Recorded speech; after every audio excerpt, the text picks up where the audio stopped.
Dahil sa mas pinaigting ng kapulisan ng Cordillera sa kanilang kampanya kontra kriminalidad, arestado ng Benguet PNP ang tinaguri ang number 2 most wanted person provincial level sa isinagawang operasyon sa Toledo City, Cebu nito lamang ika-18 ng Nobyembre taong kasalukuyan. Matagumpay ang operasyon dahil sa pagtutulungan ng mga operatiba sa pangunguna ng Bukod Municipal Police Station, katuwang ang Provincial Intelligence Unit ng Benguet Police Provincial Office, Regional Intelligence Unit 14, Toledo City Police Station at Regional Intelligence Unit 7 ng Police Regional Office 7. Arestado ang akusado sa bisa ng warrant of arrest na inilabas noong ika-7 ng Nobyembre 2025 sa La Trinidad, Benguet ni Judge Glinda Tano Ortiz Soriano ng RTC Branch 9, 1st Judicial Region, La Trinidad, Benguet sa kasong 5 counts qualified rape at attempted qualified rape of a minor. Matapos basahan ng kanyang mga karapatan sa salitang kanyang naiintindihan, dinala ang arestado sa tanggapan ng pulisya para sa tamang dokumentasyon at wastong disposisyon bago ito i-turn over sa kinaukulang hukuman.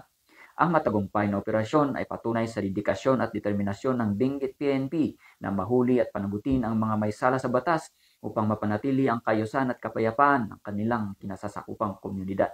Mula dito sa Police Regional Office Cordillera, ako ang inyong PNN Correspondent, Police Master Sergeant J. Fulgencio, alagad ng batas, taga-taguyod ng Balitang Pulis.